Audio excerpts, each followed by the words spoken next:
Welcome back to the Real Estate Den, episode 15.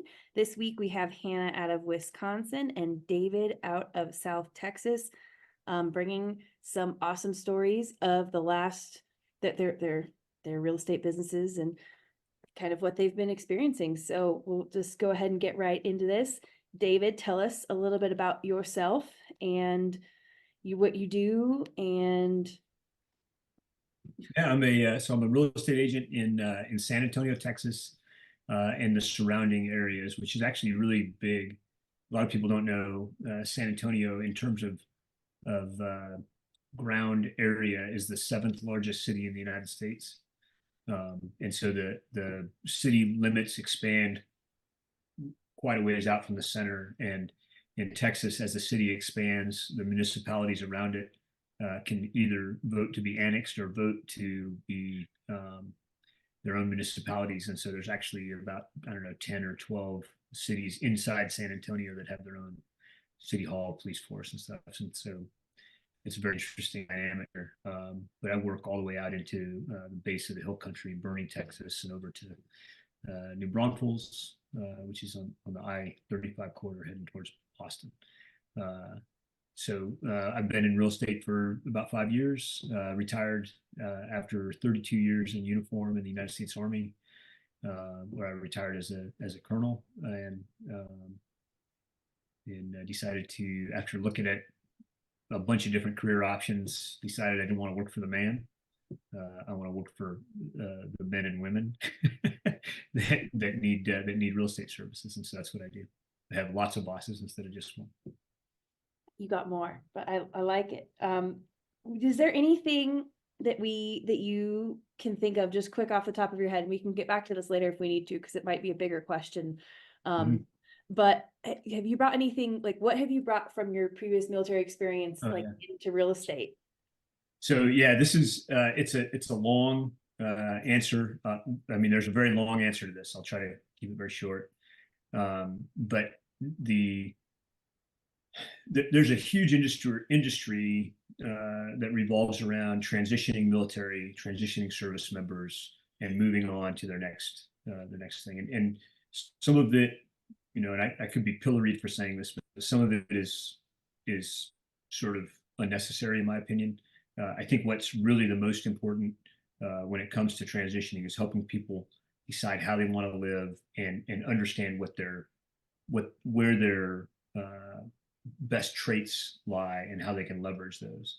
So for me, after kind of very quickly going through a whole gamut of industries that I could join, I realized the most important thing for me in my lifestyle was a level of autonomy and a lack of a ceiling put sort of on my earning potential, which as soon as you take that first job when you're out of the military, whatever you walk into, you're forever fighting against that level. Like you're always pushing up. And of course, I'm in a room with 3 women. I don't have to talk about ceilings. I understand that for me, it seems like a silly thing to even talk about, but when you set a limit on where your earnings potential is by taking a job that you may not even like, and then all of a sudden now every time you apply for a new job or whatever, so I decided I wasn't going to look for a job, look for something completely different, a lifestyle, leveraging my network for one, which all of us in real estate know that your network equals your net worth. Some people say, or at least your net potential, I would say, and then the discipline, work ethic, organization skills, and leadership that all come from my military service and my military background. Not exclusive to military folks, but that's the kind of stuff that was important in my career. Great. I like, thank you. First of all, thank you for your service. And I like just vets in general, but like vets in real estate do tend to have you just have this different, I do like the organization. Like, it's just nice I haven't had a bad experience with a veteran real estate agent, I guess. It's just always been. That's good to know. That's really good. So Hannah, you've been also doing this for 5 years. Tell us a little bit about you and what you do and your brokerage and all that good stuff. Yeah, I have I'm not even 30 yet, and I've already had a little complicated adult career history. I bounced around a lot when I first went to college. I was gonna be a lawyer. Realized I don't like reading and writing very much. Really good at talking, but didn't like the reading and writing. I ended up a few years down the line. I didn't finish my 4 year. Ended up going to a 2 year just for my business management. I love numbers and I love finance. So I was like, well, I'm going to do lending of some sort. Like, I want to do that. That's what I wanted to get into. So after a short stint in car sales for a couple of years and being a finance manager there, then I went into ad sales for a local newspaper. And then I went into lending finally. And overall, I loved doing what I was doing. I just didn't like the boss and the company. So, in 2019, our realtor who sold us our house in 2016 we reached out to him to go look at some land, and the land didn't work out, but he's like, "You know what though? I've been keeping an eye on you and I'd love for you to join our firm as a realtor." And prior to this, years before that, I had actually looked at being a realtor already. And when I talked to them then, they were like, not the firm I'm with particularly, but a different one. They were like, "Well, we want you to be full-time and full-time only." And I'm like, "I'm 21 with college debt. Like, I can't just live off of commission." So I didn't go for it then. And I had told him, like, "Well, I can't be full-time. I could do it part-time if that's something you're okay with." And he said, "Yep, that's no problem. We'll support you part-time while you're building things. And, hopefully you'll go full-time." And I talked to my husband about it, and he's like, "Well, you're good at sales, and you had thought about this a while ago, so why not take the leap and, try it out?" I'm like, "Yeah, you're right. If anything, I can sell a couple houses a year, and it pays for my travel addictions." So, that's what it started out as. I got my initial license the end of August of 2019. I was officially licensed in September of 19, and I sold my very first house in October of 19. Wow. So I jumped in. That first like last quarter of 19, I sold 2 houses. And then my first full year being part-time, so I'm working 40 hours a week. I had also already had another like little part-time job somewhere else. And then I was doing real estate. My very first year in real estate, I made more gross in real estate than I did at my full-time job. And I was like, "God, this is great. Like, I could totally do this." But I had that voice in the back of my head saying, "But what if you fail?" So I stayed at the job I hated for another 2 years. Oh my God. And in March of 21, so actually yesterday, so today is March 5th, the day that we're recording it. On March 4th of 22, I just essentially got ticked off enough at my job, and I said, "My last day is March 31st. I'm going on full-time real estate." And I only had a little bit in my savings then. I'm like, "You know what? This is fine. It'll work." And I've never looked back since. I am full-time. I got my broker license I passed it December of 23. So I'm still with the same firm. Absolutely love my firm. We're a little firm in rural Southwest Wisconsin, and they're amazing. Great support. I can't imagine leaving them. My broker and I have talked about me someday buying the firm, so don't plan on leaving them. Love what I do, and I actually helped hire my first team member recently as well, and she's already heading out and doing great too. So lots of background for me. Clearly, I'm a sales woman at heart. Yeah. But not even the sales. Like David had said, the earning potential of it. If you can put in what you can get out of it, and it's been great. I do make good money. Wasn't great at saving it. So if you're a newer realtor listening to this, don't do what I did. Save your paycheck. Don't spend Oh it man, all. yes, yes, Oh my god, I was so bad at that. yes. Um, but yeah, so like I said, absolutely love it. I do a few other things too. I am an entrepreneur by title. I have a few things on my plate. But real estate is my number one love currently. Like it. And you also have a couple podcasts, so tell us about those for a second. So maybe our listeners want to go over there and listen to yours. Yeah, my first podcast that I had started is called What the Finance. Haven't done anything with it in a while. But that is essentially about the building blocks of credit, or maybe you've really screwed up your credit and you want to fix it, I kind of just give like the basics of it to help you figure out either how to get out of debt or build your credit. So you can get debt, because unfortunately we're in America. Unless you make 7 figures, you're going to have debt. So there's that one. And then the other one I started is called Confessions of an Entrepreneur. That one is where I interview other entrepreneurs from all different types of businesses. And essentially we talk about like how they got into it, their struggles with it, what works and doesn't work for them, just to help normalize what entrepreneurs actually go through. Because as an entrepreneur, you probably follow other people who own businesses online, and all you can see is, oh my God, they have that many customers, they're making that much money. Well, you're not seeing them crying on the floor earlier before they posted that because they royally messed up on something. So I just try to help normalize the discussion and what other entrepreneurs go through, so that way if there's somebody else who's going through something, they know that they're not alone in that. So that's my other podcast. Love it. I can't wait to check those out. David, tell us a little bit how you went from being, because I assume you can't really start as a team leader, in this business. So tell us how you went from going into being a brand new agent into leading your team. And you said you have how many agents? There's 7 of us. Nice. So I have one of them. She's an agent, but she's really my full-time admin. She's the only salaried member of the team. And then I just brought on my newest agent. I've been married to for 20 years, and so she just got her license and came on. And she's actually really full-time marketing for us and client, like what I don't do very well, which is post closing client care. So she's going to be taking on that role as well, and then our web presence and stuff that I'm constantly out of pocket, doing the things that we do that create business. And so having Carolyn sort of supporting me is huge. And then I've got a commercial agent, and I've got another 3 agents beyond that are working, different aspects of the business with me. But going back to how I started, so once I decided, I kind of went down, coming out of the Army, looked at 5 different potential career paths, eliminated them one by one for different reasons, came down to my last couple of months in the Army, and I decided, based on my experience buying and selling houses in over several years, moving from one duty station to another, I always felt like,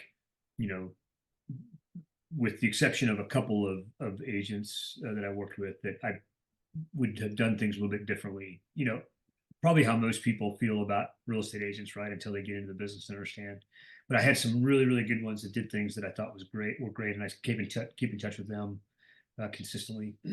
So with that in mind, I said, okay, maybe this real estate thing is something I'll try. Also, within my network, I'm a West Point graduate, and within my network, there's a ton of real estate investors, real estate agents, bankers, mortgage lenders, and stuff. And so I've always been kind of part of that infrastructure as well. But I also wanted to do something with I've got a couple of master's degrees in leadership kind of stuff. And so I thought maybe I would do some leadership consulting. So I started a leadership consulting company at the same time as I got my real estate license. Took on a couple of real estate consulting contracts. Really disliked that work. It was probably too much like what I did as a staff officer in the Army. I enjoyed leadership, but not necessarily leadership consulting. So I started and sunsetted that business as I was working my sphere on the real estate side. Really started going. I got licensed in April of 19. I didn't really start working full time until July, because after I retired, I took about 45 days to drive across the country with my family and stuff. So anyway, July, similar to Hannah, had my first closing in October, and my sales manager pulled me in and said, "You need to hire your own transaction coordinator." And I said, "We have an agent support coordinator in the office." She said, "Yeah, but I've never seen anybody start like this." At that time, I had 4 in escrow. I closed my first one, had 4 in escrow, and I said, "I've never seen anybody start like this, and anybody I've seen start fast has never slowed down. And so if you get ahead of it now, you'll be in." And so here I am, absolute beginner. I've literally closed 1 deal. And so I'm reaching out to these different other agents that are, who are maybe been in the business for a year or two, but not really doing a lot of business. And look, I need help. I'll give you a percentage of my commission if you'll take on doing the TC stuff and just kind of some coaching roles and stuff. Burned through 3 people that just couldn't, because I was in something about me that's different than most Army officers and career military folks is I'm very disorganized, especially when it comes to paperwork. So I have to have somebody that does that for me. My calendar's a mess, as you saw last week, and so I need somebody to manage me. I can manage my emotions and all that kind of stuff, but like I'm kind of a chaotic mess at times. So anyway, I finally I don't want to make this too long, but I finally I had my first failed client, Danielle Anacito, who's an incredible woman, married to an Army Ranger, Purple Heart recipient, Brian. And I say they're my first failed client because they were experienced investors, owned a house in Savannah, a duplex in Savannah, Georgia, PCS, which is permanent change of station, military jargon, to San Antonio, Fort Sam Houston. I tried to help them find something that met their investment criteria. They we couldn't find them, something that penciled correctly. So they wound up moving on base, and then within a couple of months around this time that I was searching for a full-time assistant, Danielle reached out to me and said, "Hey, we really love working with you. I'm really interested in getting into real estate, but I can't. She had 2 kids at the time and she was pregnant. I don't have the ability to be a full-time agent. Do you know of any work?" And I said, "Look, I think you can make pretty good money as my full-time transaction coordinator. And if you get your license, I can have you involved in other conversations." And so she went over 6 weeks, knocked out her license in a combination of hybrid and in-person courses. And so Danielle was my full-time licensed assistant for my first full year in real estate, which was so January through December of 20. Together we closed 22 transactions, and then in 2021, 36 transactions, and made the top 10 in San Antonio for real estate agents with an average transaction cost of less than 500,000. So the way the San Antonio Business Journal kind of parses everybody out, my brokerage is mostly on the right side of this, which is not correct, but like, if you look at it left and right. I was like, mine too. My brokerage is always on the right side. We're just like. So the directional right side being luxury, which is if you have an average transaction volume, your average transaction is 500,000 or more, puts you in a category of luxury agents. Because I mostly focus on the military community, mine is on on the left side of that. And so the San Antonio Business Journal has 2 lists, agents who are who average transaction less than 500. So I made the top 10 on that list, probably 10,000 agents or so, my second year. But I realized, and I'm taking up too much time, but I realized that after you get to a certain level of number of transactions going at any given time, you can't give the best service. Like, it's just I'm pulled thin today because I've got a couple of different listing appointments, and I've got my buyer's agent is with a builder today because they screwed up some plumbing, and like there's just a bunch of stuff going on. So when I was trying to do that all by myself, I knew it was kind of a disaster, and I felt bad sometimes that I couldn't give the best service. So that's when I decided to start a team. Nice. So started my team in 22. We ramped it up pretty good. We hit 43, I think, buy and sell transactions. I had at that time I'd brought on an agent in Austin because I thought I was going to expand into Austin. She was with me for about 6 months. And the average transaction price up there is so much bigger. So we wound up with 32 million in sales. And that was in 22. Yeah. We just finished 23. We're very good friends. Anthea is also a West Point grad, and she's phenomenal. But I knew I couldn't support her in Austin the way she needed it. And my office up there at the time, just wasn't working for her. So she moved to another brokerage. So I lost that Austin, and I decided it was too early for me. I'm not experienced enough yet to try to manage somebody that far away and help them, be the support they need. So this year we've retracted a little bit. We're 27.9 million in sales in 23. Nice. So yeah, that's where we're at. Yeah, in 23 we had a total of 4. So I'm really bringing I'm starting my kind of to expand the growth of the team. I think I want to try to get to 10 agents by the end of the year. So anyway. Great. So So both of you had really, really quick beginnings, which in your real estate career, which is not very common for a lot of agents. I think a lot of agents probably heard both of your stories and they're probably like, oh my goodness, like how? So I wanted to ask, we'll start with Hannah and go back up to David. Where did your first client come from and what were you doing to get all these clients? My first client was actually a person I knew from high school. As I was getting my license, I was posting on social media, I'm going to be a realtor soon. I'm going to be a realtor soon. Like I'm getting my license. Like I was keeping it updated. So that's where my very first client came from. And lo and behold, it was a FSBO as well. So, let's just make it one of the worst things ever. Your friend from high school was selling FSBO and then called you? No, she was buying FSBO. Oh yeah, that is worse. Oof. Yeah. Not selling. It was the buying part, but it all worked out. It was a very good learning experience. I am very lucky though. My brokerage pays for all of my leads. So he pays for all my Zillow and my realtor leads. So that is where majority of my first year that my sales came from were leads. Although there were a few like friends that sorry. Online leads specifically? Yeah, yep, Zillow and Realtor. Yeah, that's where majority of them came from. Now we live in a very small and rural area.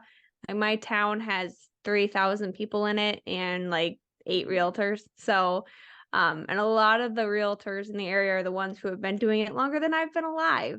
So I've definitely had to go out and find my business as well. And another way that I've done that is by being involved in my community.